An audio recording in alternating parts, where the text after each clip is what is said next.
love stories.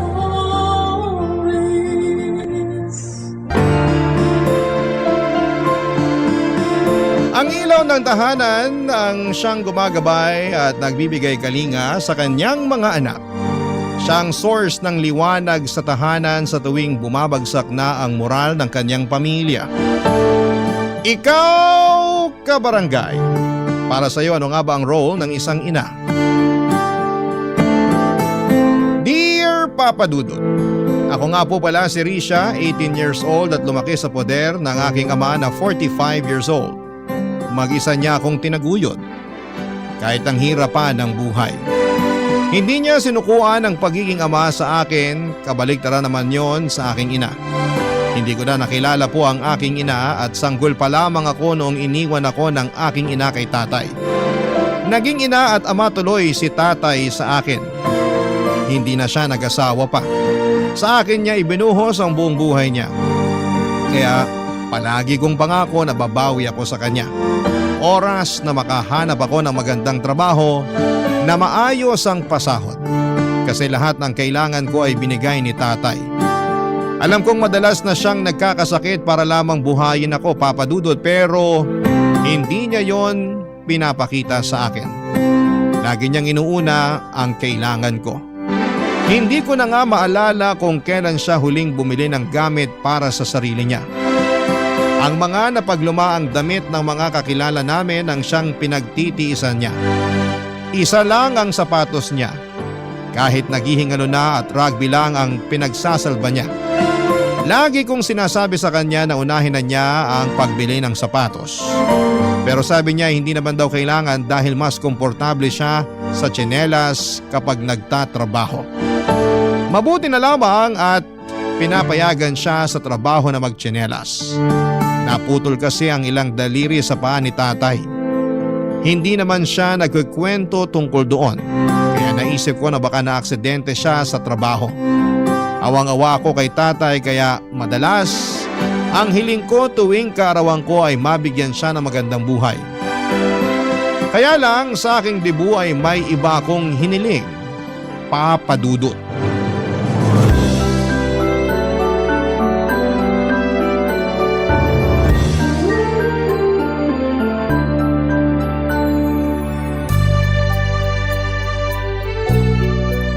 Happy birthday, anak! Salamat, Tay. Pasensya na kung 5 instant noodles at 3 nilagang itlog lang ang handa mo, ha? Nadelay kasi yung sahod ko. Ayos nga to eh. Alam nyo namang paborito ko ang instant noodles. Tapos tong tostadong pandesal na merong mantikilya. Perfect! Salamat, Tay. Walang anuman, anak. Basta para sa'yo. Babawi ako sa'yo sa susunod. Kapag nakuha ko na yung sahod ko, mamamasyal tayo. Pasok tayo sa mall. Tingin tayo ng mga damit mo ron. Naku, wag na po, Tay. Alam nyo namang hindi ako mahilig pumasyal sa mall. Saka baka mapagastos lang tayo ron. Pumirmi na lang tayo rito sa bahay. Manood tayo sa cellphone ko ng pelikula. Magpapadownload ako riyan sa internet shop sa kabilang kanto. Para sana may magandang mangyari sa birthday mo.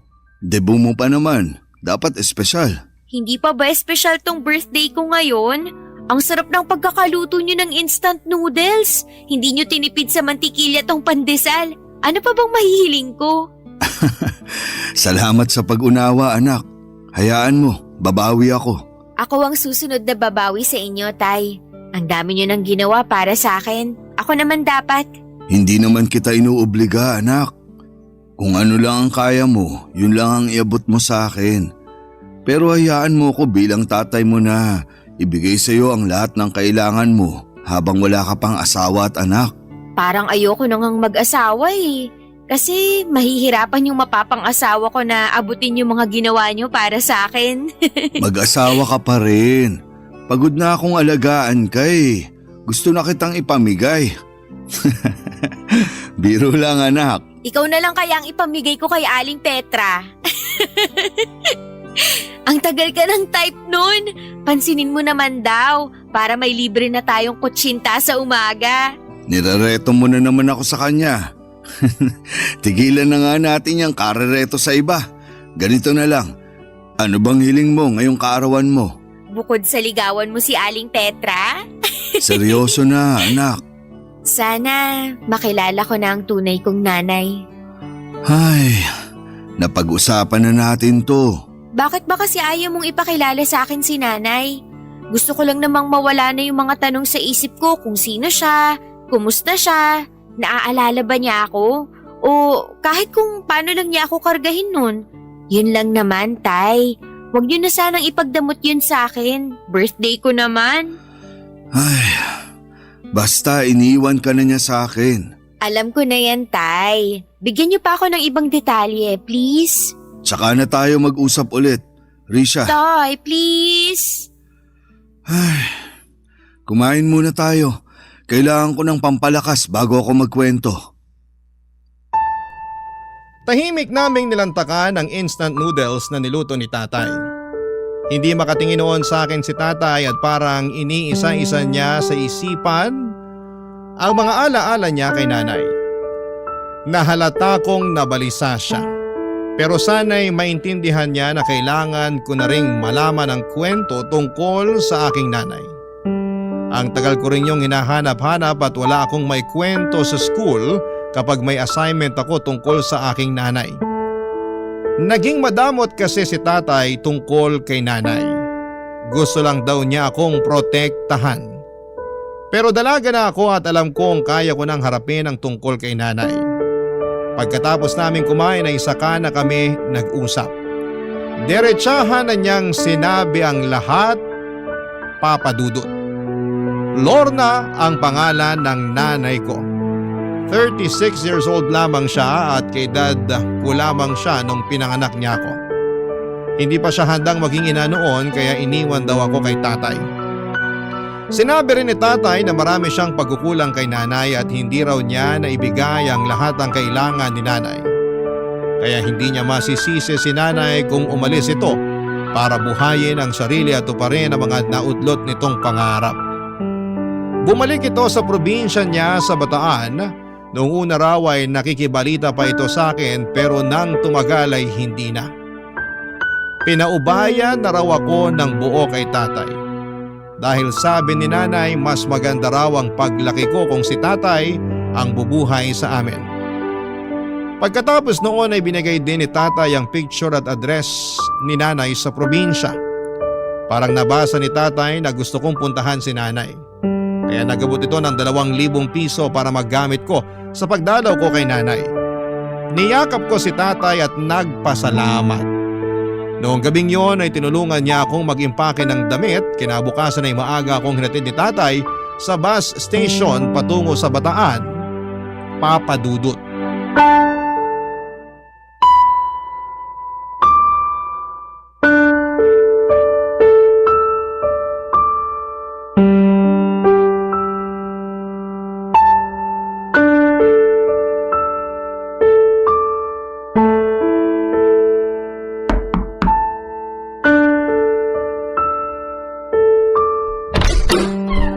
Magandang araw po. Kayo po ba si Lorna? Ako nga. Sino ka? Ako po si Risha. Ikaw ang... Ako ang anak niyo. Paano? Birthday ko po kahapon. Ang tinatanong ko, paano mong nalaman kung sino ko? At paano mo nalaman ang bahay ko? Kay tatay po. Bakit hindi tumupad sa usapan ng magaling mong tatay? Po? Ang usapan namin, kakalimutan nyo na ako mag-ama. Bakit nandito ka? Kasi gusto ko po kayong makilala. Alam mo naman pala ang pangalan ko. Pero bakit kailangan mo pampuntahan ako rito sa Bataan? Kasi gusto ko lang pong kumustahin kayo. Ayos naman ako. Bakit may dala kang maleta? Kasi po, bala ko po sanang kung pwede lang po. Huwag mong sabihin pinapatapon ka rito ng tatay mo. Hindi pwede. Anong ipambubuhay ko sa'yo? Hindi naman po ganun. Magbabakasyon lang po sana kasama niyo. Kahit magbabakasyon ka lang dito, hindi pa rin kita kayang asikasuhin. Kaya ko naman na po ang sarili ko. Dalaga na po ako. 18 na po ako kahapon lang. Akala ko 15 ka pa lang. Ay, binobola niyo naman po ako. Hindi kita binubola. Nakalimutan ko na kasi kung kailan kita pinanganak. Ang tagal na kasi nung huli kita nakita. Kaya nga po magandang pagkakataon to para makapag-bond tayong dalawa. kilalanin po natin ang isa't isa. Bumawi tayo sa mga nawalang taon natin. Hindi ko naman kailangan bumawi sa'yo. Kasi tanggap ko naman binalato na kita sa tatay mo. Kahit po siguro para sa akin na lang. Regalo niyo na po sa birthday ko na makasama kayo. Tapos na birthday mo, di ba? Kahit ilang araw lang po ako rito, maaasahan niyo naman ako sa gawaing bahay. Talaga? Opo, magaling ako magluto. Yan ang kailangan ko, marunong magluto. Sawa na ako sa kakabili ng ulam sa karinderya. Paglalaba, maaasahan ba kita? Opo naman po. Okay, sige. Pumasok ka na. Sa sofa ka matulog, ha? Baka naman mamaya umasa ka pang makatabi ako. Hindi naman po. Okay na ako kahit saan, kahit sa sahig pa. Sakto pala ang pagdating mo. Kasi kailangan ko na maglilinis ng sahig. Pwede ka bang magwalis muna at magmop bago ka magbihis? Ang lagkit na kasi ng sahig ko eh. Opo, kayang-kaya ko yan. Saan ko po ba kukunin yung walis at basahan nyo? Nakita ko ang pagsilay ng ngiti sa labi ni Nanay Papa Dudut. Tinuro niya kung saan nakalagay ang walis at basahan. Pagkatapos noon ay nagmadali na akong linisan ang sahig niya. Ang dumi ng sahig, malagkit nga. Mukhang may natapong masabaw na ulam at bahagya lang napunasan. Hanggang sa makalikom na ng dumi at alikabok. Pero mabuti na lamang at naturuan ako ni tatay sa paglilinis. Mabilis kong napakinis ang sahig at natuwa si nanay, natuwa rin ako. Pagkatapos noon ay nagpasama siya sa akin para bumili ng mga iluluto ko raw na gabihan namin. Nagpapaluto siya ng adobong manok. Siyempre nagpabibo naman ako. Kaya after naming mamalengke, ginalingan ko sa pagluluto. Inaabangan ko talaga para purihin ako ni nanay sa bawat gagawin kong pabor sa kanya. Hindi masyadong natuwa si nanay sa niluto kong adobo. Masyado raw maalat. Para raw tinipid ko sa suka. Sinabi ko sa kanya na aayusin ko na lamang pero nagalit siya. Sayang lang daw ang oras. Hindi niya inubos ang niluto ko at nagpabili siya sa akin ng barbecue sa kanto. Agad ako nagmadali para bumili kaya lang ay naubusan na ng barbecue. Naghanap pa ako kung saan-saan at hindi ako pwedeng umuwi ng walang dalang barbecue sa kamay ko. Kabado na ako noon dahil wala akong mahanap. Naligaw pa ako dahil hindi naman ako taga roon. Pagka-uwi ko ay mas lalong nagalit si nanay dahil wala akong dala. Nahiya ako noon dahil feeling ko ay mali ako. Sinabi ko sa kanya na babawi na lamang ako sa susunod. Agad niyang inutos sa akin na ibabad na lang daw ang mga labahan niya para mabilis na makusot kinabukasan. Agad ko namang sinunod sa pag-asang matutuwa na siyang muli sa akin, Papa Dudut.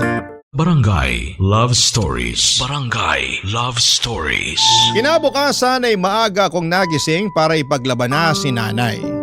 Habang si nanay naman ay nakaupo sa sala at nagvi-videoke gamit ang cellphone niya. Rinig ko ang masayang tawa niya kahit papaano ay masaya na rin po ako.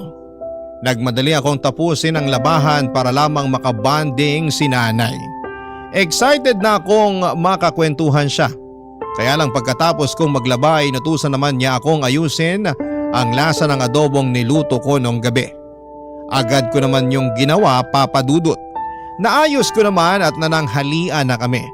Natuwa siya dahil masarap na ang adobo. Natuwa rin ako dahil napasaya ko naman siya. Noong time na akala ko ay pwede ko na siyang makakwentuhan ay bigla siyang umalis para puntahan daw ang mga barkada niya. Maiwan daw ako sa bahay para maglinis. Wala naman akong nagawa, Papa Dudut. Sa mga sumunod na araw ay ganun din ang nangyari. Naging parang kasambahay niya ako. Hindi ko pa siya nakakakwentuhan kahit sa almusal. Lagi kasi siyang nakatutok sa kanyang cellphone at ilang araw lang dapat ako roon. Pero natagalan dahil hindi ko pa siya nakakausap ng maayos. Yun lang naman ang habol ko. Makabuo ng koneksyon sa nanay ko. Pero parang iniiwasan niya yon habang inilalapit sa akin ang ibang obligasyon, Papa Dudut.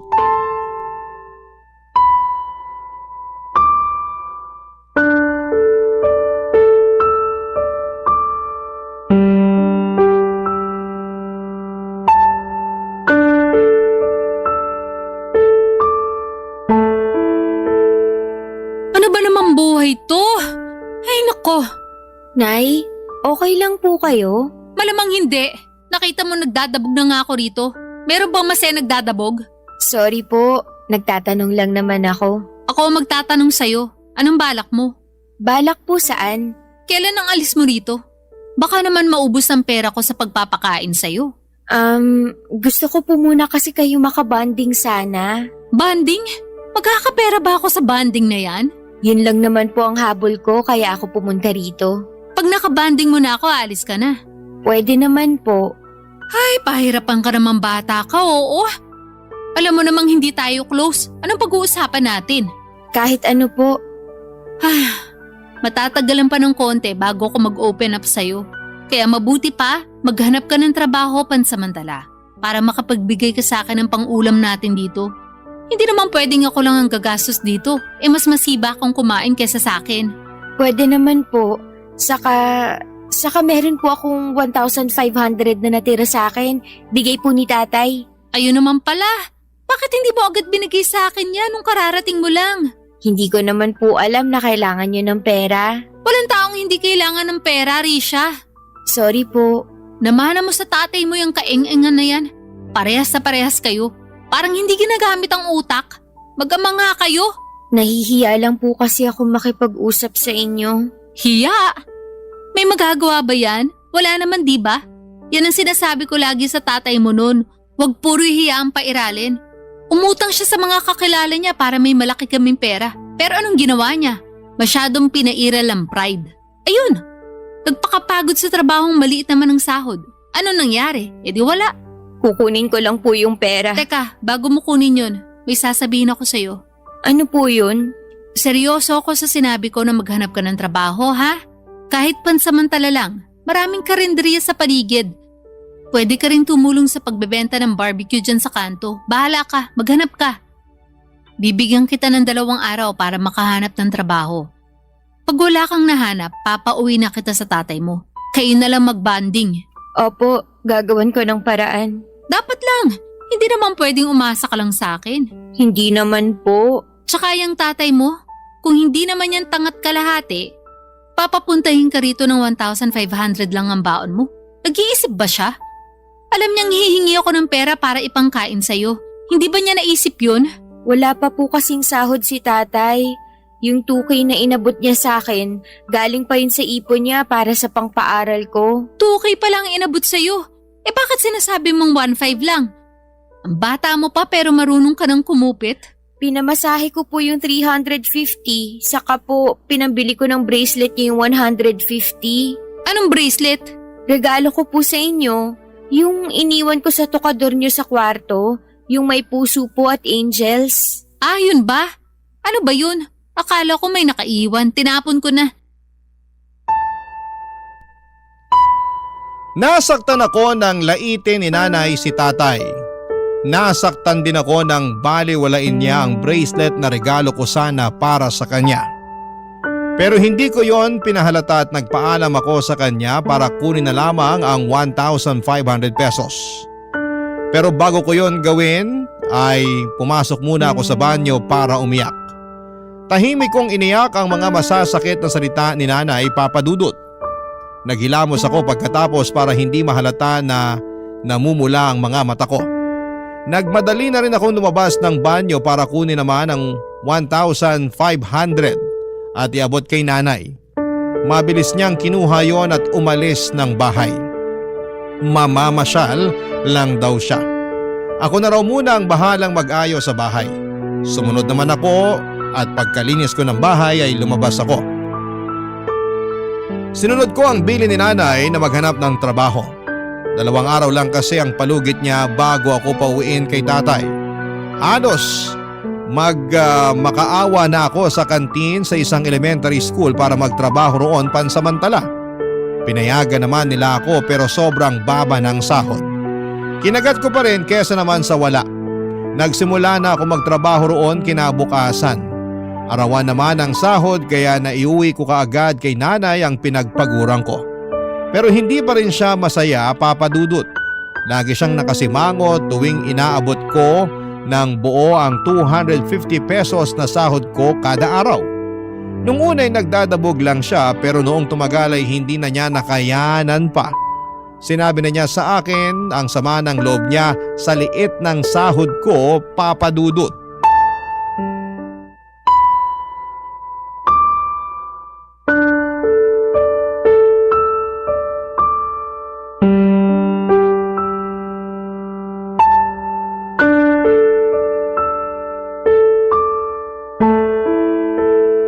Talaga bang 250 lang ang sahod mo kada araw?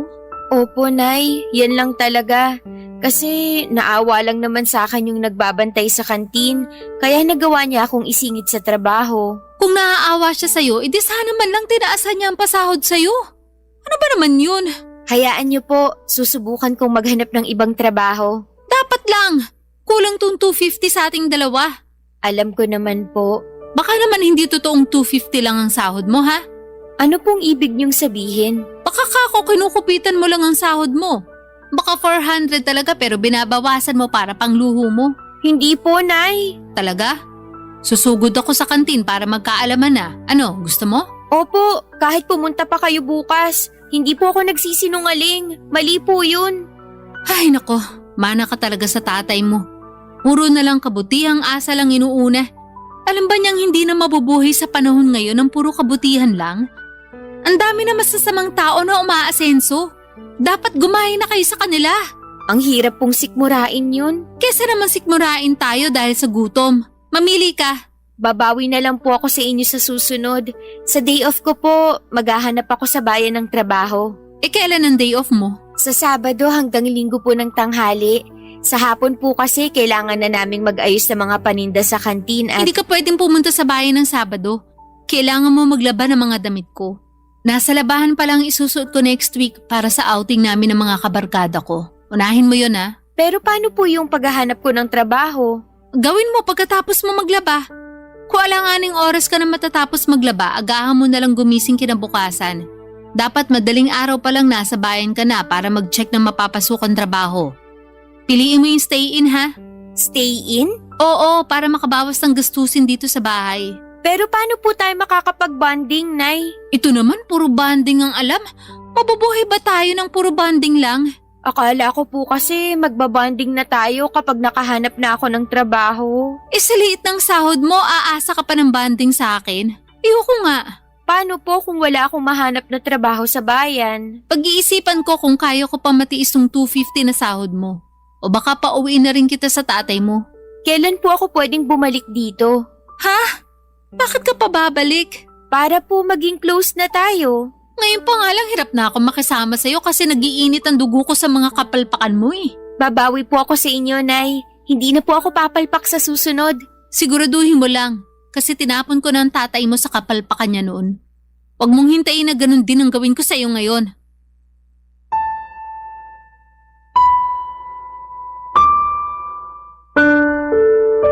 Papa Dudut, pinandilatan niya ako ng mata para ipakitang hindi siya natutuwa sa akin at kay tatay.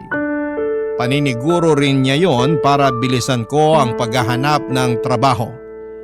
Yon ang naging bonding naming mag-ina, puro pagbabanta. Aaminin kong napapansin ko na at hindi na ako natutuwa sa inaasal ni nanay sa akin. Ni minsan ay hindi ko naramdaman na mahal niya ako. O kaya kahit ituring man lang na isang anak. Para talaga akong kasambahay, Papa Dudut. Lagi ko na lamang isinisingit ang sarili ko sa kanya at ako na minsan yung nahihiya. Pero sumusubok pa rin ako. Kasi baka ako yung may pagkukulang. Baka kulang yung effort ko para makipaglapit sa kanya. Pero hindi alam kong ginagawa ko ang best ko para makabuo ng koneksyon sa kanya. Siya lang tong gusto akong iwasan. Siguro kasi hindi pa rin niya magawang mapatawad si tatay sa kung anumang nangyari sa nakaraan nila. Hindi pa rin buo sa akin at malinaw ang totoong dahilan ng hiwalayan nila noon. Kahit si tatay ay hindi maibigay ng diretsyo ang lahat ng detalye. Hindi ko naman na siya pinilit noon dahil baka umatras pa ito sa payagan akong makilala si nanay. Kaya nga gusto kong makibanding kay nanay para itanong na sa kanya ang lahat. Iniisip ko kasi na baka yun lang ang kailangan ko para matahimik na rin po ako. Kailangan ko lang ng closure sa naging hiwalayan nilang dalawa. Baka kapag naging malinaw sa akin ang lahat ay hindi ko nahahanap-hanapin pa ang pagkalinga ni nanay. Baka makontento na lamang ako sa pagmamahal at pag-aalaga ni tatay. Kaya naman pinagsikapan kong kunin ang loob ni nanay habang nasa poder niya ako. Baka yun na ang sagot sa lahat ng tanong ko mula noong bata pa lamang ako. Papa Dudut. Barangay Love Stories. Barangay Love Stories. Sa ilang linggong pag-stay ko sa bahay ni nanay ay may mga nalaman na rin naman ako sa kanya. Nalaman ko na nagtatrabaho siya bilang announcer sa isang bingguhan sa mga perya. Sideline din niya ang pagbebenta ng rejuvenating cream. Ang alam ko ay sapat naman ang kita niya roon lalo na sa perya. Marami namang nagbibigay sa kanya ng tip lalo na kapag natipuhan siya ng mga naglalaro. Nalaman ko yon nang minsang nag-uwi siya ng lalaki sa bahay. Nanalo ang lalaking yon sa bingo at malaki ang binalato kay nanay. Kaya good mood noon si nanay dahil malaki ang nahawakan nitong pera. Hindi niya pinagdiskitahan ang sahod ko. Ilang lalaki ang inuuwi niya noon sa bahay lalo kapag blackout bingo sa peryahan kung saan siya naka-assign. Inaasahan ko na yon palagi at minsan natatakot na rin ako at hindi makatulog ng maayos sa gabi. Lalo kapag iba ang tingin sa akin ng lalaking inuuwi niya. Hindi ko lang masabi dahil baka mabaliktad ako. Malaking adjustment ang ginawa ko sa pagpasok ko sa mundo ng nanay ko. Pero si nanay hindi niya magawa yon para sa akin. Napansin ko na puro ako na lamang lagi ang nagbibigay pero tinitiis ko. Kasi baka kapag napansin na ni nanay na puro magaganda ang nagagawa ko para sa kanya ay baka mahalin na niya ako. Baka pansinin na niya ako. Kaya nagpursige pa rin ako para kunin ang loob ni nanay. Triple ang galing na ipinakita ko sa paglilinis ng bahay para wala itong maipintas sa akin. Sinisigurado kong kada uwi niya ay kampante siya at magbubuhay reyna na lamang. Lahat ng hirap ay binaliwala ni nanay Papa Dudut. Lahat ng hirap kong yon, hindi ko pinapaalam kay tatay Papa Dudut.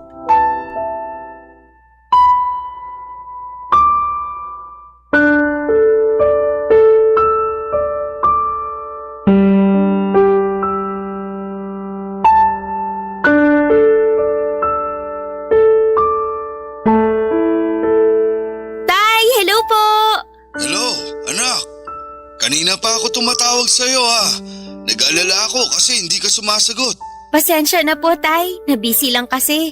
Ang daming customer sa kantin. Kantin? Ay, hindi ko pa po pala nasabi sa inyo. Nagtatrabaho po ako sa kantin ngayon. Ha? Paano ang pag-uwi mo rito kung may trabaho ka na riyan? Pansamantala lang po ito, Tay. Para may maibigay ako kay nanay. Anak, pinilit ka bang magtrabaho ng nanay mo? Hala si tatay. Hindi po ha. Akala ko lang kasi. Ayaw nga ni nanay na magtrabaho ako eh. Nahihiya siya kasi gusto niya siya ang bumuhay sa akin dito. Sabi ko, kawawa naman si nanay kung puro siya na lang. Kaya naghanap din ako ng sideline. Alam mo, Tay, ayaw nga tanggapin ni nanay yung inaabot kong sahod eh. Pero pinipilit ko kasi nga gusto kong makatulong sa kanya. Paniguradong natutuwa na sa'yo ang nanay mo niyan. Nakikita niyang responsable kang anak. Opo nga po eh. Lagi po niyang sinasabi sa akin yun. Mabuti naman kung ganun. Para naman hindi nakakahiya sa kanya. Baka kasi isipin niya, hindi kita napalaking maayos. Hindi po ah. Never po siyang nagsabi ng hindi maganda sa inyo. Talaga, anak? Hindi niya ako sinabihang tanga o walang kwentang ama at asawa? Hindi po talaga. Mabuti naman kung ganun. Siguro napatawad na niya ako sa lahat. Napatawad po saan? Alam mo na siguro yon. Ay, hindi naman ako iiwan ng nanay mo kung hindi ako nagkulang, hindi ba? Sayang lang kasi at hindi ako nakapag-aral. Kaya hindi ako nakakuha ng magandang trabaho para masustentuhan ko lahat ng kailangan ng nanay mo noon. Sa tingin niyo po ba dahil doon kaya kayo iniwan ni nanay? Oo, kasi yun naman ang nasabi niya sa akin nung iniwan ka na niya sa poder ko. Kaya hindi ko na rin siya hinabol noon kasi klaro sa akin na hindi ako ang tamang lalaki para sa kanya. Ayoko namang ipagdamot sa kanya yung tsansa na may makilalang lalaki na kayang ibigay sa kanya ang lahat. Kasi hindi ako yun eh. Hindi po totoo yan, Tay. Kita nyo ngang naibibigay nyo ang lahat sa akin. Hindi na nga kayo nakakapagbigay sa sarili nyo eh. Puro ako na lang ang iniintindi nyo. Kasi sa'yo ko na lang binubuhos lahat ng mga hindi ko nagawa at naibigay sa nanay mo noon. Maswerte pa rin si nanay kasi kahit papano, sinubukan nyo namang ibigay sa kanya ang lahat. Baka hindi lang talaga naging sapat para sa kanya. Baka nga. Anak, may tatanong ako sa'yo. Ano po yun, Tay? Huwag mong sasabihin sa nanay mo ha. O sige po, ano po ba yun? Meron na ba siyang boyfriend o asawa? Naku, single na single, Tay. Wala nga po ako nakikitang lalaki na dinadala niya rito sa bahay. Puro lang siya trabaho. Career woman talaga. Bakit niyo po natanong?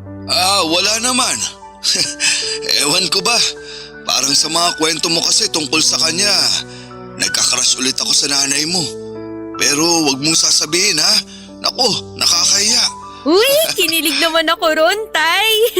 Sige, ganito na lang. Ako ang magiging tulay niyo para magkabalikan. Naku, wag na. Tsaka ang dami nang nangyari sa nakaraan namin na hindi maganda. Kaya, pero sa tingin mo may pag-asa pa kaya ako sa nanay mo?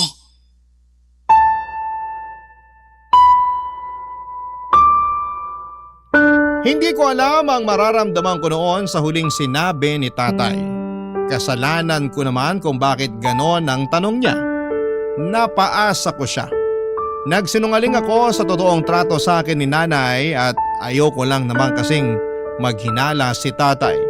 Kapag nalaman kasi niyang hindi maganda ang trato ni nanay sa akin, paniguradong papawiin na niya ako.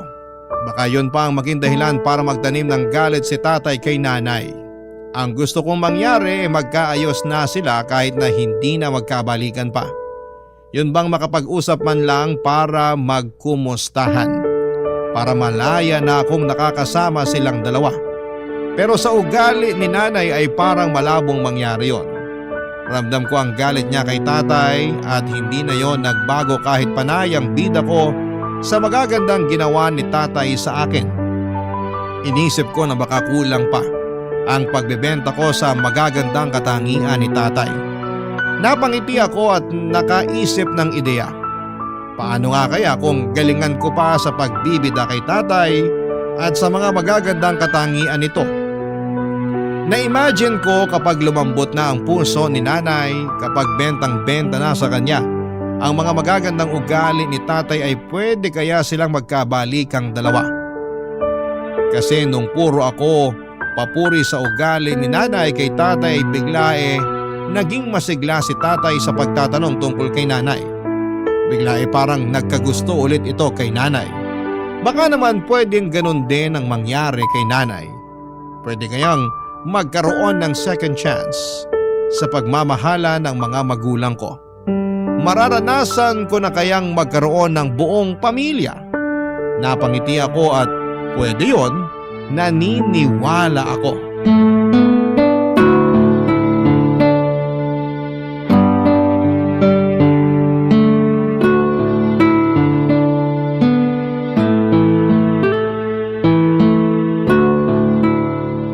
Risha, Nay? marunong ka namang mag-pedicure, di ba? Opo, Nay. Lumapit ka rito.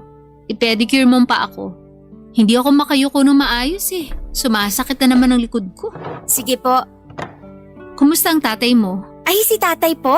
Ayun, sobrang gwapo pa rin. Ha? Kinukumusta ko ang kalagayan ng tatay mo, hindi ang itsura niya.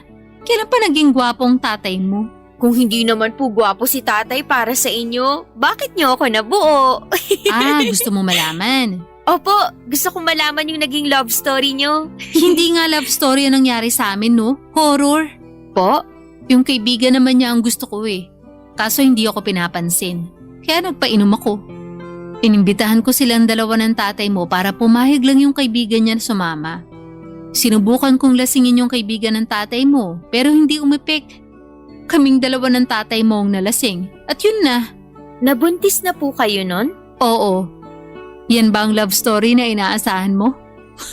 Akala ko kasi magkarelasyon na kayo nung nabuo niyo ako. Yak!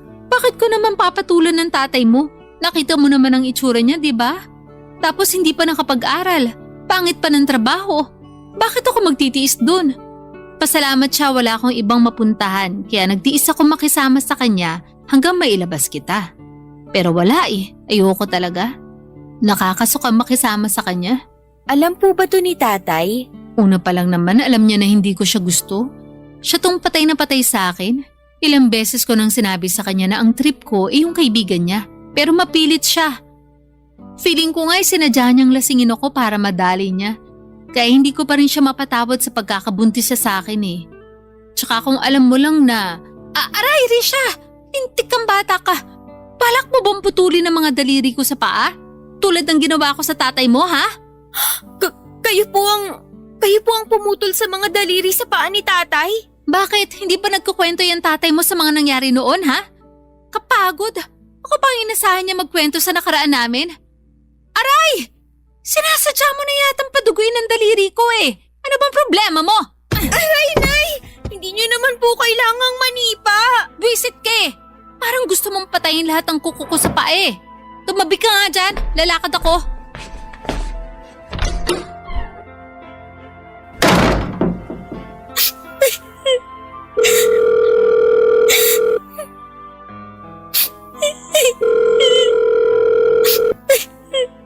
Anak, napatawag ka. Hello, Tay! Okay ka lang? Hindi po, Tay! Anak, ano nangyari? Magsabi ka kay tatay. Tay! Ayoko na rito! Anak, umuwi ka na rito kay tatay ha? Susunduin kita sa terminal. Opo, Tay! Uuwi na ako! Hintayin niyo po ako! I love you, Tay!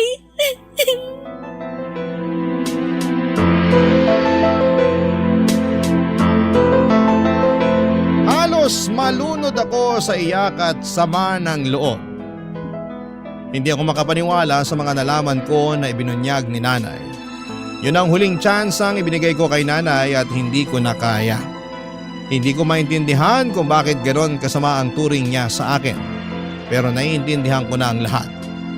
Pati ang nakaraan nilang dalawa ni tatay at kung bakit hindi sila nagkatuluyang dalawa. Doon ako nagkaroon ng closure. Mabilis kong kinuha lahat ng mga gamit ko at umalis ng bahay ni nanay. Hindi na ako nagpaalam pa sa kanya. Nagmadali ako nagpunta sa terminal at mabuti na lamang at meron pa akong natirang 400 pesos para pamasahe pa uwi kay tatay. At makalipas ang ilang oras, nadatnang ko na si tatay na nag-aabang sa akin sa terminal. Nagmadali akong pinuntahan siya at niyakap.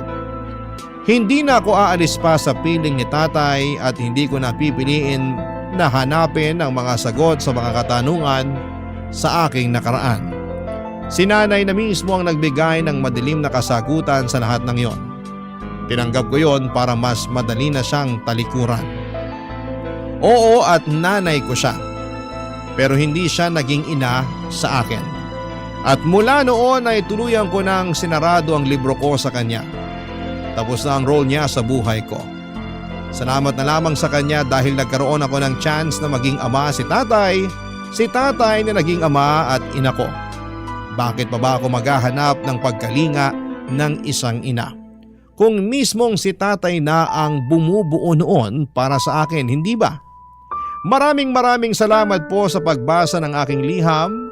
Ako po ang inyong kapuso at kabarangay forever, Risha. Kwentuhan naman tayo dito sa comment section. Magkaroon ng love life kung maganda rin ang takbo ng iyong karera sa buhay. Pero hindi lahat ay sineswerte na makuha ng sabay ang dalawang bagay na importante sa buhay natin. Ikaw kapuso, mas pipiliin mo bang maging masaya ang puso mo kahit alam mo na pwedeng masira ang trabaho mo?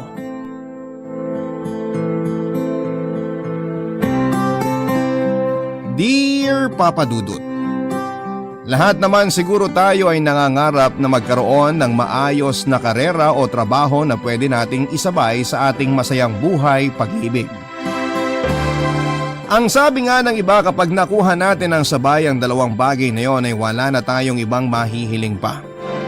Dahil ang mga bagay na yon ang pwedeng makapagbigay sa atin ng pangmatagala na kaligayahan. Ayun nga lang, hindi lahat ay sinuswerte na magkaroon ng sabay na maayos na career at masayang love life. Good day, Papa Dudut, pati na rin po sa ating mga kabarangay na nakikinig ngayon. Just call me Aiza, 26 years old at nagtatrabaho bilang teacher dito sa Pampanga. Hindi ko nga pala tunay na pangalan ang binigay ko o pati na rin ang mga babanggitin ko sa sulat na ito para maprotektahan na rin ang pribado naming buhay. Papa Dudut, matagal ko na rin talagang pangarap ang makapagturo kahit pa nga sinasabi nila na maliit ang sweldo ng mga guro. Gusto ko kasi talaga na nakakasama ang mga bata kaya naman nag-e-enjoy talaga ako na makita ang mga ngiti at marinig ang tawa nila. Ayos lang sa akin na magsakripisyo ng kikitain kong pera dahil hindi naman talaga ako masyadong nangangailangan. Ang mahalaga sa akin ay makapagbigay ako ng maayos na kaalaman at makapagturo sa mga bata. Hinihintay ko pa po kasi si Daddy. Ganun ba? Nasaan ang guard at bakit mag-isa ka lang dito? Ang sabi niya po, magsi-CR lang daw po siya saglit. Nagbili naman po siya na wag ako sasama kahit na sinong sumundo sa akin, pwera na lang kay Daddy. Tama yon kasi ang daddy at mommy mo lang naman ang sumusundo sa'yo dito sa school natin. Ang mabuti pa, samahan na lang muna kita habang hinihintay ang daddy mo. Sige po, Teacher Aiza. Isaac, napansin ko na parang malungkot ka ngayon. May umaway ba sa'yo kanina na classmate mo? Wala po. Sigurado ka? Opo. Bakit parang malungkot yung mukha at boses mo? Tapos hindi ka rin masyadong nag-participate sa lesson natin kanina. May gumugulo ba sa isipan mo? Pwede mong sabihin kay Teacher Aiza. Makikinig ako. Ay, ang totoo, Teacher. Nalulungkot ako kasi namimiss ko na po si Daddy. Di pa susunduin ka naman niya ngayon? Oo nga po. Kaya lang hindi naman po kami uuwi sa bahay ni Mami. Namimiss ko na po si Daddy kasi mas madalas na si Mami ang kasama ko sa bahay niya. Teka, hindi ko maintindihan. Ibig sabihin, sa ibang bahay kayo uuwi ng daddy mo mamaya? Opo, kasi po, magkahiwalay na po si Daddy at Mami. Naku, sorry. Hindi ko alam, Isaac. Eto ang panyo. Huwag ka nang umiyak. Thank you po, Teacher. Hindi ko nga rin po alam kung bakit naghiwalay pa sina Daddy at Mami. Okay lang naman po sa akin kahit araw-araw sila nag-aaway sa bahay. Basta pareho ko silang kasama. Mula nung maghiwalay sila, palagi ako nagpa-pray kay Lord na sana bumalik na kami sa dati. Yung magkakasama ulit kami sa isang bahay. Pero parang hindi naman po pinapakinggan ni Lord ang mga prayer ko eh.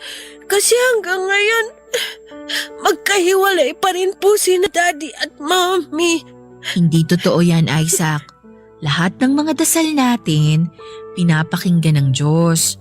May mga bagay lang talaga na hindi niya kaagad may ibibigay sa atin. Kasi alam niya kung anong mas makakabuti para sa atin. Ibig sabihin po ba, kapag nag-continue ako ng pagpapray na magkabalikan sina Mommy at Daddy, magkakatotoo po yun? Hindi ko sigurado kasi hindi naman ako ang Diyos. Pero sigurado ko na yung mga bagay na hindi mo masyadong naiintindihan ngayon, maiintindihan mo sa tamang oras. Kagaya ko, halos kasing edad mo rin ako nung maghiwalay ang magulang ko. Nahirapan ako na tanggapin yon. Pero kinaya ko. Kasi tinulungan ako ng Diyos na buksan ang isip ko na mas maintindihan kung bakit kailangan na mangyari yon. Kaya huwag ka nang umiyak.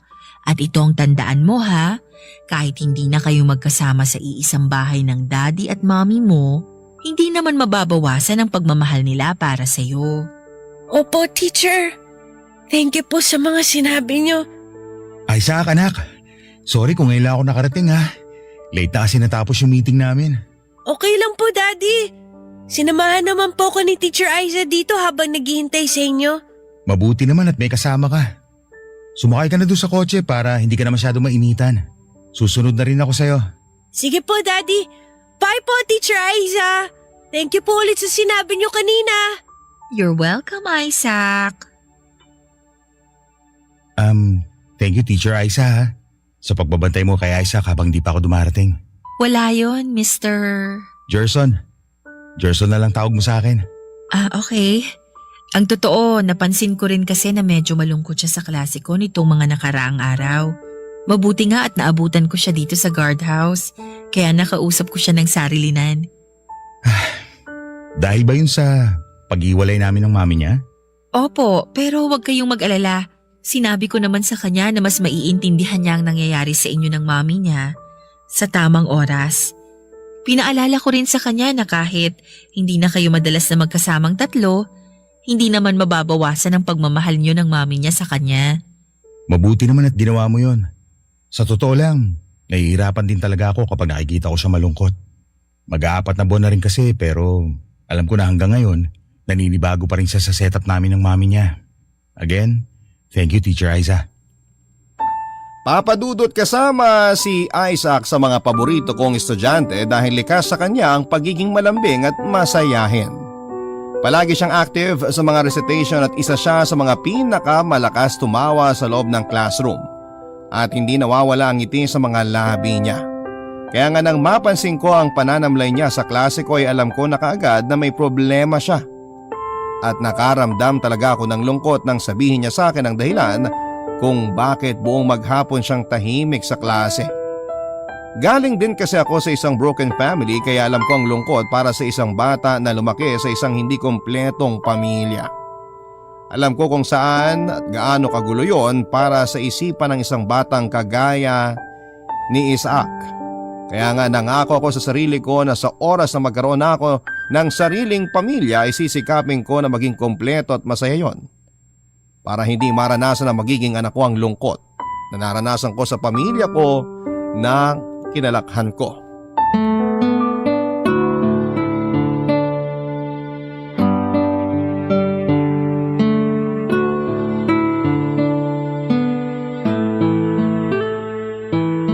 O Aiza, nandito ka pa pala sa classroom mo. Hindi ka pa ba uuwi? Hindi pa, tinatapos ko pa kasi tong lesson plan na ginagawa ko. Next week pa ang deadline para dyan, di ba? Oo nga, pero gusto ko na rin matapos kaagad to eh. Ang sipag mo naman masyado, sis. Wala rin naman akong ibang gagawin sa bahay. Sakto pala kasi may lakad kami ngayon. Kaya sumama ka na lang sa amin ni na Mitch at ang iba pa nating co-teacher. Saan naman kayo pupunta? Saan pa? Di dun sa madalas naming tambayan na video okayhan sa bayan. Naku, pass muna ako dyan. Pass na naman. Oo, pasensya na. Alam mo naman na wala akong hilig sa mga ganyan. Hindi ako kumakanta at mas lalong ayoko ng masyadong maingay na paligid. Mag-e-enjoy ka doon, promise. Kaya halika na, sumama ka na sa amin. Friday naman ngayon at wala tayong pasok bukas. Pwede tayong mag-chill at magpuyat ngayon. Kayo na lang, babawi na lang ako next time. O sige na nga, sabi mo yan ha. Sa susunod na pagyaya ako sa'yo, dapat hindi mo na ako tanggihan. Oo nga, ang kulit. Okay, nakarecord na yung sinabi mo ha. Alis na muna ako at baka mamaya naiinit na sa kahihintay sa akin si na Mitch. Bye, Aiza. Bye din. Ingat kayo ha, enjoy. Konti na lang pala tong kailangan kong tapusin. Advance na tuloy ako sa mga lesson plan na gagawin ko sa mga susunod na araw. Hi, Teacher Aiza. Pwede bang pumasok dito sa classroom mo? Oh, Mr. Torres, ikaw pala yan. Sige, pasok lang po kayo. Sabi ko naman sa'yo, Gerson na lang itawag mo sa akin, di ba? Oo nga pala, sorry. Nakalimutan ko. Teka, bakit nga po pala kayo nandito? Kanina pa nasundo si Isaac ng Mami Myla niya. Alam ko, at hindi naman si Isaac ang dahilan kung bakit ako pumunta dito. Ha? Sino pala? Ikaw, sino pa ba? Pero, bakit ako? Gusto kasi kitang yayain na magmerienda kung okay lang, Teacher Aiza. Ha? Ano kasi, may ginagawa pa kasi akong lesson plan. Okay lang. Willing naman ako maghintay hanggang sa matapos mo yan. Alam mo kasi, Gerson, medyo matagal pa to.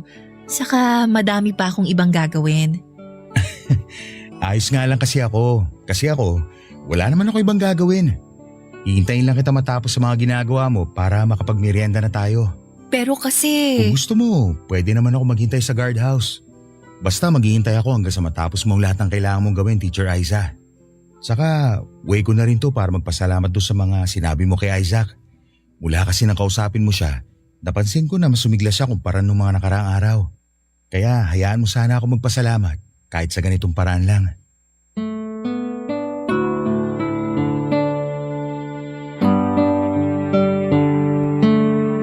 Papa Dudut, hindi ko rin inaasahan ang ginawang pag-invite sa akin ni Gerson na magmerienda ng araw na yon na hindi ko na rin natanggihan pa.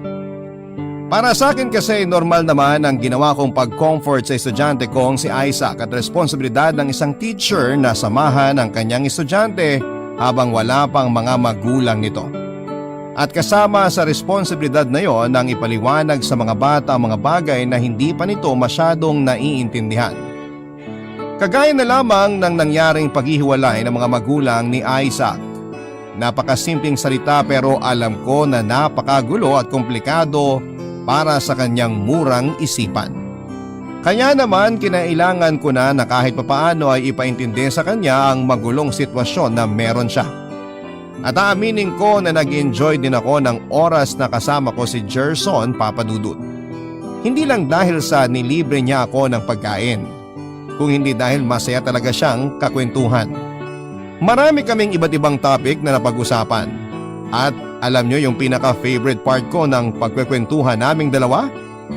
Yung part na nakikita ko kung paano umaliwala sa mukha ni Gerson, Papa Dudut, sa tuwing si Isaac ang magiging topic naming dalawa. Yung mga plano at pangarap niya para sa anak niya at ng mga oras na yun ay ramdam na ramdam ko kung gaano niya kamahal ang estudyante ko na si Isaac, Papa Dudut. Barangay Love Stories. Barangay Love Stories. Papa Dudut, nasundan pa ang mga pagkikita namin ni Gerson at mas lumalim pa ang naging topic na mga kwentuhan namin. Napag-usapan na rin namin ng papiyawang tungkol sa kanila ng dati niyang asawa na si Myla. Hindi na raw sila masyadong nagkakasundo kaya naman nag-decide na silang magkahiwalay. Kesa naman daw araw-araw silang nakikita ni Isaac na nag-aaway sa bahay. Minabuti na lamang nilang tapusin ang relasyon nilang dalawa. Tinanong ko siya kung wala na ba talagang pag-asa na magkaayos silang dalawa, diretso niyang sinabi na wala na. Dahil buo na raw ang desisyon nila na ituloy ang proseso ng annulment nila noon. Papa Dudut, madalas na rin kaming nagkaka-text at tawagan ni Gerson. Hindi ko nga alam kung bibigyan ko na ba ng ibang kahulugan ang madalas na pag-i-invite niya sa akin na kumain kami sa labas. Siyempre hindi naman ako manhid para hindi mapansin ang mga tingin at ngiti na ginagawa niya sa akin. Lalo na at may mga oras na nagbibigay din siya ng mga pagkain sa akin kapag siya ang naghahatid kay Isaac sa school. Ayoko lang talaga kaagad na mag-assume nang dahil lang sa mga simpleng bagay na ginagawa niya, Papa Dudut, ay nagkakagusto na siya sa akin.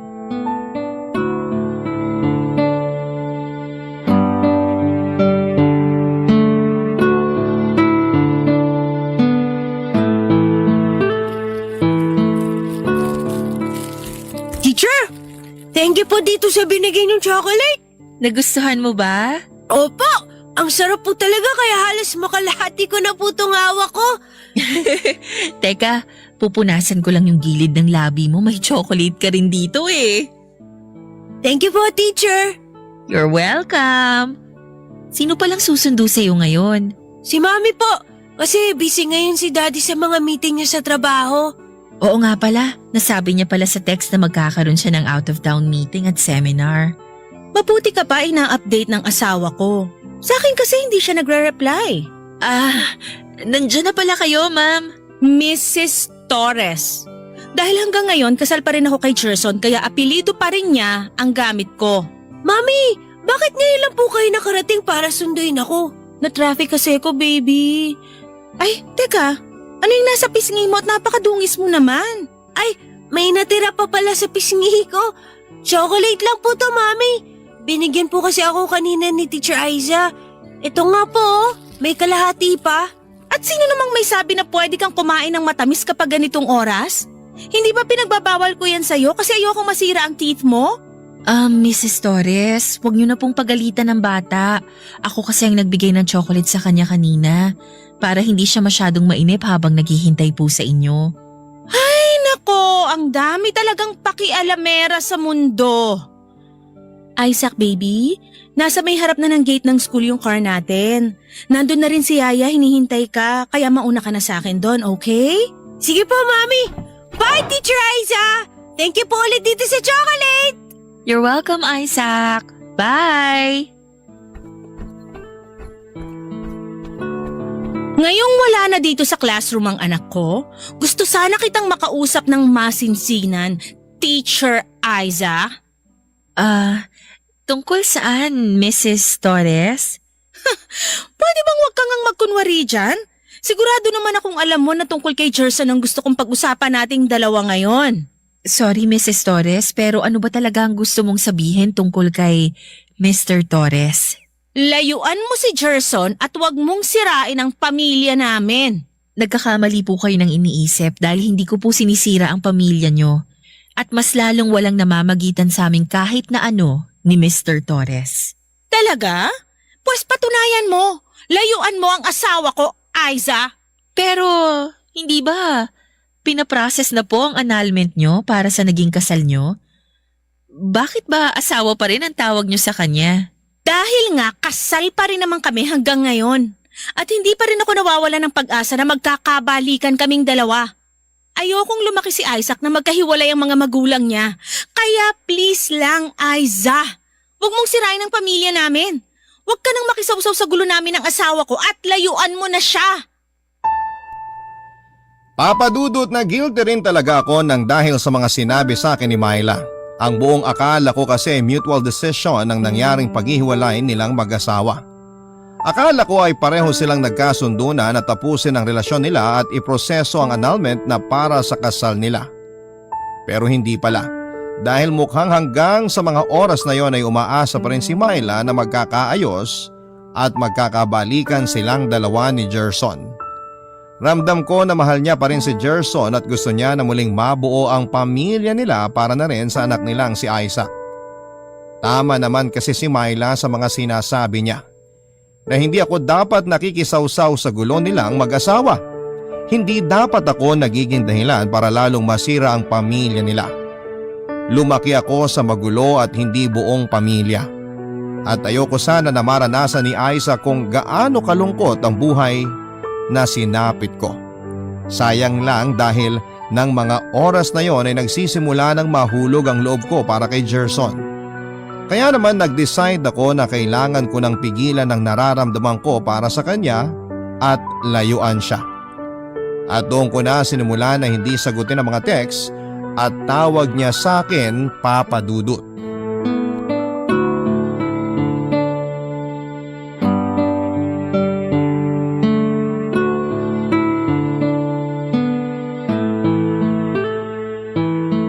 Aiza, tara na, uwi na tayo.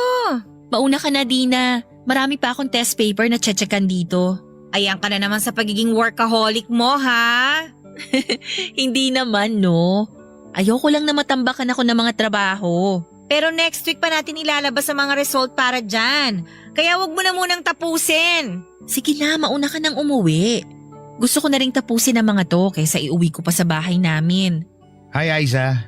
Ayun. Kaya naman pala ayaw mong sumabay sa akin kasi may susundo naman pala sa'yo eh. Hoy, mali ang iniisip mo, Dina, ha? Hindi niya ako sinusundo. Okay. O basta ha, mauna na ako sa inyo. Ingat ka na lang mamaya sa pag-uwi mo, Aiza. Bye! Ingat, bye! Oh, kamusta ka? Kung si Isaac ang pinunta nyo dito, kanina pa siya nasundo ng asawa nyo, Mr. Torres. Alam nyo naman siguro kung anong oras natatapos ang klase namin, hindi po ba? Kaya dapat na mas inagahan nyo po ang pagsundo sa kanya. Ha? Hindi naman si Isaac ang dahilan kung bakit ako nandito. Saka bakit parang ang formal mo makipag-usap sa akin ngayon, Aiza? Mr. Torres, marami pa po akong kailangan gawin. Kaya kung okay lang po, baka pwedeng huwag muna kayong manggulo ngayon dito sa classroom ko. Pero hindi ako nanggugulo. Gusto lang talaga kitang puntahan, kamustahin at kausapin. Kasi hindi mo na sinasagot mga text o tawag ko. Dahil busy po ako, mahirap bang intindihin yon, Mr. Torres? Kinausap ka ba ni Myla? So tama ang hinala ko. Kaya ka nga nagkakaganyan dahil inaway ka niya. Hindi ako inaway ng asawa niyo, Mr. Torres. Pwede ba, Aiza? Tigilan mo na ang pagtawag mo sa akin ng ganyan. Saka isa pa, bakit mo ba sinasabi na asawa ko pa si Myla? Alam mo naman na matagal na kami magkahiwalay. Pero kasal pa rin kayo sa papel. Kaya ang ibig lang sabihin nun, mag-asawa pa rin kayong dalawa. Ano ba talaga sinabi sa'yo ni Myla para magkaganyan ka sa akin? Wala. Hindi ako naniniwala. Hindi ka magkakaganyan kung wala siyang sinabi na kahit anong paninira tungkol sa akin. Hindi ka nga siniraan sa akin ni Myla. Sinabi niya lang sa akin ang totoo, na ikaw lang naman talaga ang may gusto na maghiwalay kayong dalawa. At hanggang ngayon, gusto niya pa rin maayos ang pamilya niyo pero ayaw mo lang. Akala ko ba nagkasundo kayong dalawa tungkol sa pag-process ng annulment niyo? Pero bakit parang ikaw lang ang may gusto na mangyari yon? Gusto mo talaga malaman ng totoo? Okay, sige. Sasabihin ko na. Dahil 3 beses ko lang namang nahuli na may ibang lalaking asawa ko. Hindi isa, hindi dalawa. Kung hindi 3 beses sa 3 magkakaibang lalaki. Yung unang 2 beses na nahuli ko siya, nagawa ko agad siyang patawarin. Pero yung huling beses na nahuli ko siya na may ibang lalaki na doon pa mismo sa bahay namin at sa ibabaw pa talaga ng kama namin mag-asawa, sobrang hirap na sa akin nun. Ibig sabihin, ilang beses ka na talagang niloko ng asawa mo? Oo! At yung pangatlong beses ang pinakamalala dahil pinsang buo ko pang nahuli ko nakasex niya sa loob ng kwarto namin. Munti ko na nga mapatay sa bugbugin lalaki kung hindi lang ako naawat ni Myla. At mabuti na lang talaga, wala sa bahay namin yung si Isaac dahil nandun siya sa parents ko. Pero paano mo nagawa yun? Bakit umabot na ilang beses mo siyang nagawang patawarin? Para sa anak namin, syempre. Ang totoo, nagawa ko pa nga siya patawarin nang mahuli ko sila ng pinsan ko. Kaya lang sobrang durog na talaga yung tiwala at pagmamahal ko para sa kanya. Hindi na rin kami nagkakasundo pa sa tuwing magkasama kami sa bahay. Dahil nasira na ni Myla yung tiwala at pagmamahal ko. Kaya naman huwag mo sana akong husgahan. Dahil lang sa ako may gustong i-process ang annulment namin. Dahil sa maniwala at sa hindi, ilang beses ko sinubukan na ayusin ang pamilya namin. Kahit durog na ang pagkalalaki ko, Aiza. Papadudot nang marinig ko mula kay Gerson ang totoong dahilan ng paghihiwalay nilang dalawa ni Myla, ay doon ko siya mas naintindihan. Kahit naman sinong tao ang lokohin ng ilang beses ay sobrang masasaktan. Lahat tayo ay marunong mapagod pagdating sa pagmamahal. At kagaya ng sinabi niya ay sobrang hirap din talaga na ibalik ang tiwala na ilang beses nang nasira. At kapag tuluyan nang hindi na ibalik ang tiwala, kasunod noon ay ang tuluyang paglalaho ng pagmamahal na minsan mong naramdaman para sa isang tao.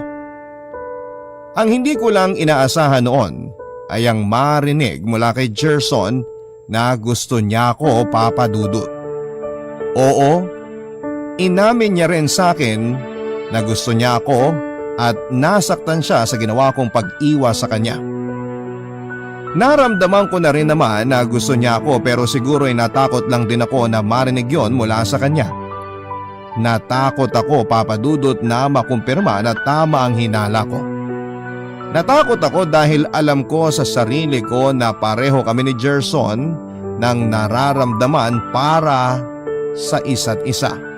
At dahil doon ay hindi ko na alam kung paano ko pa pipigilan ang espesyal na pagtingin ko para sa kanya, Papa Dudut. Barangay Love Stories. Barangay Love Stories. Pa kami ni Gerson sa isa't isa hanggang sa manligaw na nga siya sa akin. Halos araw-araw na kaming magkasama dahil palagi niya akong pinupuntahan sa school. Lumalabas na nga rin kami ni Gerson kasama ang anak niyang si Isaac na Tita Aiza na ang tawag sa akin. Matalinong bata si Isaac at alam ko na kahit na hindi pa namin sinasabi sa kanya noon ang ginagawang panliligaw sa akin ni Gerson, alam ko na nararamdaman niya na may namamagitan sa aming espesyal ng daddy niya. Mabuti na lang at close na ako sa bata dahil hindi siya kagaya ng ibang bata na nagagalit dahil may iba nang kasama ang daddy niya. Hindi nga nagtagal, Papa Dudut, ay nagkaroon na nga kami ng relasyon ni Gerson. Hindi rin naging madali para sa amin ang lahat, lalo na sa akin. Una kasi ay may anak na siya tapos ay kasal pa rin sila ni Myla. Kaya naman lumalabas na parang kabit lamang ako ni Gerson sa relasyon na yon. Pero pinanghawakan ko naman ang pangako niya na kaagad niyang aasikasuhin noon ang tungkol sa annulment nila ni Myla. At nagkasundo kami na ililihim muna sa ibang tao ang tungkol sa relasyon namin. Lalo na sa loob ng school, Papa Dudut.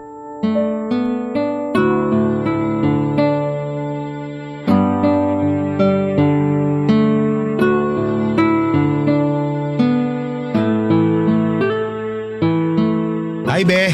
O Be, bakit pumunta ka pa dito ngayon sa classroom ko? Gusto ko makita. Bakit? Bawal ba? Hindi naman.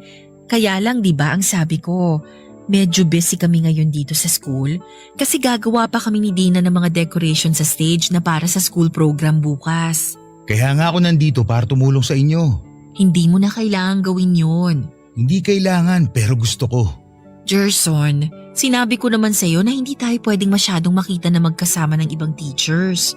Kanina pa nakauwi si Isaac at wala na ring parents dito, puwera sa'yo. Magtataka sila kapag nakita kanila na nandito pa. Eh di sabihin na lang natin sa kanila ang totoo. Na boyfriend mo ako kaya tinutulungan kita. Hindi pa nga pwede. Hindi pa pwede o ayaw mo lang? Pagtatalunan pa ba talaga natin to? Ay, okay sige. Talo na kagad ako. Pero ito, Oh, anong laman ng paper bag na to? 3 box ng cupcake.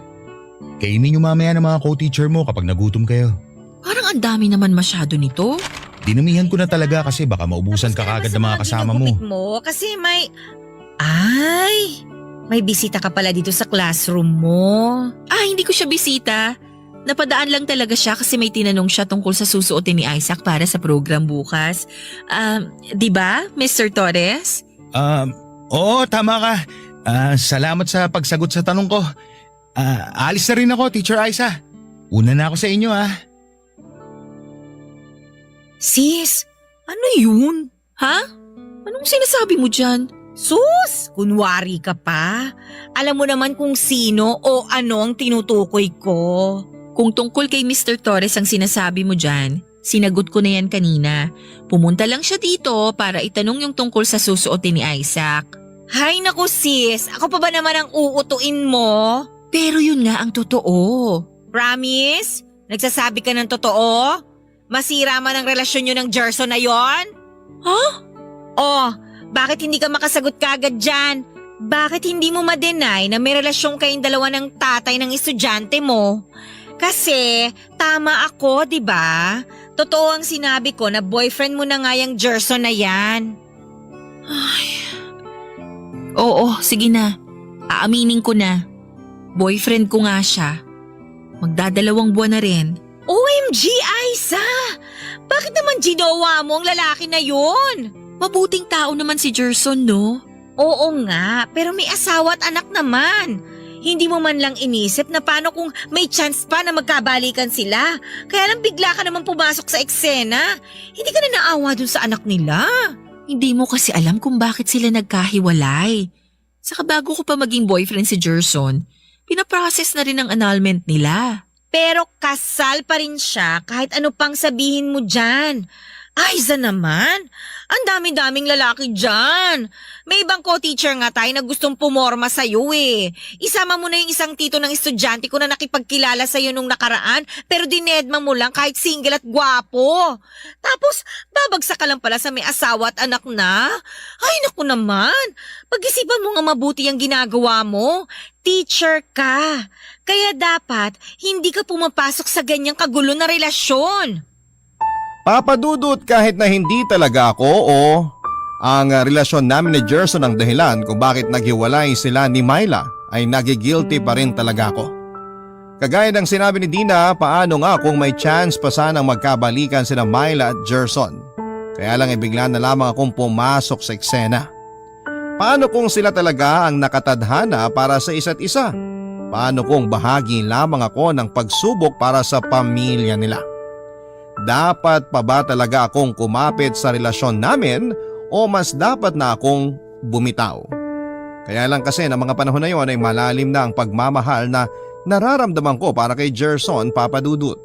Kaya nga kahit na ayaw sa kanya ni Mama dahil kasal na siya sa ibang babae ay willing pa rin akong ipaglaban siya. Handa akong tanggapin lahat ng negatibong maririnig ko tungkol sa relasyon naming dalawa. Pero may isang bagay akong hindi napaghandaan ng panahon na yon. Yon ay ang maapektuhan ng trabaho ko. Dumating kasi sa point, Papa Dudut, na kinausap na ako ng principal ng eskwelahan na pinagtatrabahuhan ko. Hindi niya raw gusto ang mga bagay na naririnig niya tungkol sa akin. Wala naman daw problema kung makipagrelasyon ako sa kamag-anak ng estudyante na nag-aaral sa school namin. Kaya lang, ang hindi niya nagugustuhan ay yung lumalabas na chismis na isa raw akong kabit ng daddy ng estudyante namin. At sa huli ay pinapili ako ng eskwelahan, Papa Dudut, kung gusto ko raw na magpatuloy na magturo sa school na yon. Mas mabuti na putulin ko na ang espesyal na ugnayan ko kay Gerson kung yon ang pipiliin ko, Papa Dudut.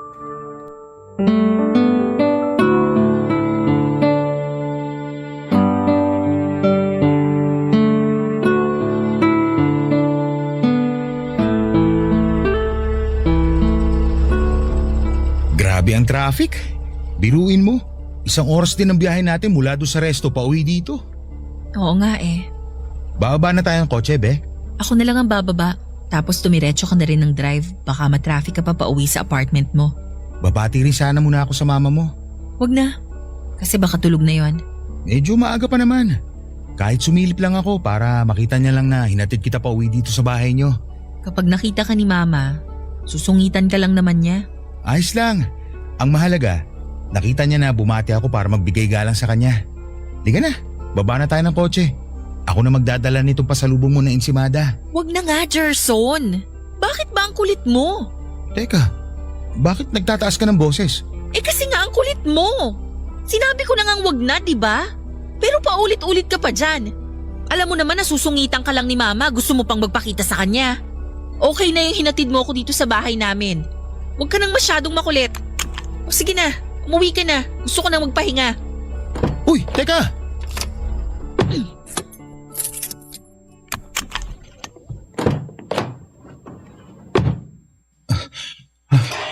Aisa, sandali lang.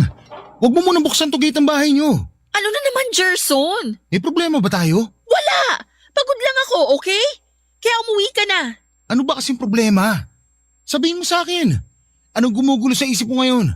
Bakit ka nagkakaganyan? Gusto mong malaman ng totoo? Gerson, pagod na ako.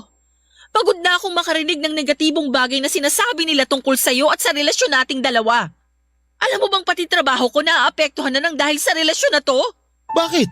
Ikaw lang ba napapagod? Ako rin naman ah.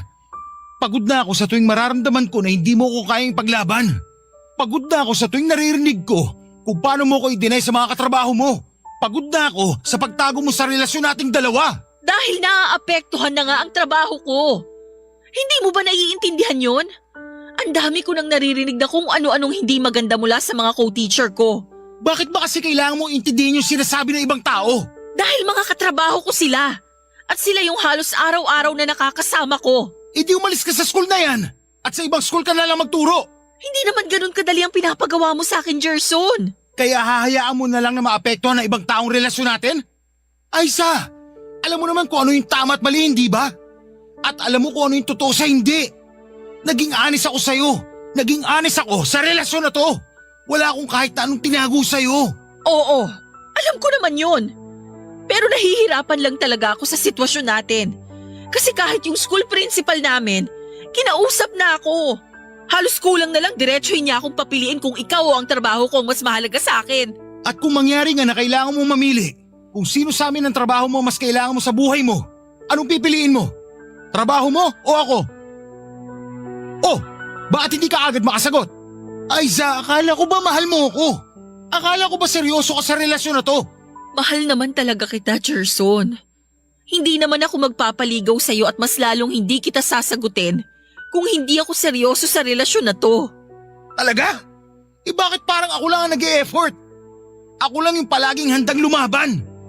Alam ko naman na hindi talaga madali sa sitwasyon mo ang relasyon natin.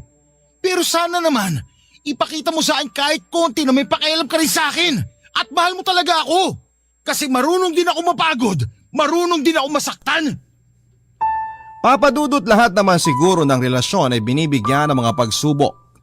Siguro ang mga negatibong narinig ko tungkol sa amin ni Gerson, ang pagkausap sa akin ng principal ng eskwelahan kung saan ako nagtatrabaho, pati na yung mga tao na hindi boto kay Gerson para sa akin ay parte ng pagsubok na kailangan naming malampasan.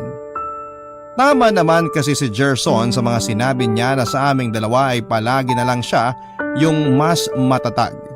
Palaging siya yung handang lumaban. Palaging siya yung mas willing na isakripisyo ang lahat para sa relasyon naming dalawa. Naisip ko papadudot na siguro nga ay oras na para maramdaman niya na ako naman ang lumalaban para sa relasyon namin.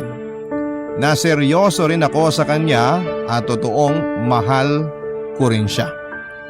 Oo, hindi talaga madali ang lahat para sa aming dalawa pero wala naman sigurong relasyon ang hindi dumaan sa mga problema. Nagkataon lang na sa umpisa pa lamang ng relasyon namin ay binagyo na kaagad kami ng mga pagsubok. Pagsubok na muntik pang maging dahilan para bumitaw ako at mapagod si Gerson. Papadudot na realize ko noon na oras na para patunayan kay Gerson na mahal ko rin siya. Kagaya ng pagmamahal niya sa akin. Nang muli akong kausapin ng principal ng eskwelahan tungkol kay Gerson ay muli kong pinaliwanag sa kanya ang side ko. Sinabi ko na rin sa kanya ang totoo na may relasyon nga kami ng daddy ng estudyante ko. Na wala akong nakikitang mali sa relasyon namin dahil una sa lahat ay pinoproseso na ang annulment nila ni Gerson at Myla nang maging boyfriend ko si Gerson. Pangalawa ay hindi ako ang dahilan ng paghihiwalay nilang mag-asawa. At pangatlo ay labas ang relasyon namin ni Gerson sa pagtuturo o pagtatrabaho na ginagawa ko sa school na yon. Dahil kahit kailan ay hindi ako nagpakita ng magandang imahe para sa ibang tao lalo na sa mga bata. Sa huli papadudot ay dumating pa rin ako sa punto na kailangan kong timbangin kung ano para sa akin ang mas mabigat. Kaya naman mas pinili ko ang mag-resign na lamang para sa ikakatahimik ng buhay ko at ng relasyon namin ni Gerson. Nag-apply na lamang ako sa ibang eskwelahan at kaagad naman akong natanggap. Ilang taon na rin ang relasyon namin ni Gerson at alam na rin ni Isaac ang tungkol doon. Dahil close naman sa akin ang bata ay kaagad niya akong natanggap bilang pangalawang mami niya. May ibang boyfriend na rin ngayon si Myla pero patuloy pa rin ang pagproseso ng annulment na para sa naging kasal nila ni Gerson. Papadudot pagdating sa usapin ng career o pag-ibig ay madalas ay mahirap talagang pumili. Lalo na at mahalaga ang dalawang bagay na yon sa buhay natin. Pero siguro kung alam naman natin sa sarili natin na walang mali sa pag-ibig na meron tayo, hindi na natin yon kailangan pang bitawan. Dahil ang career ay mas madaling mahanap kesa tunay na pag-ibig. Maraming salamat po sa pagbasa ng sulat ko na sana ay nakapag-iwan ng aral sa ating mga kabarangay na nakikinig ngayon. Ang inyo pong kapuso at kabarangay forever, Aiza. Barangay Love Stories. Love Stories.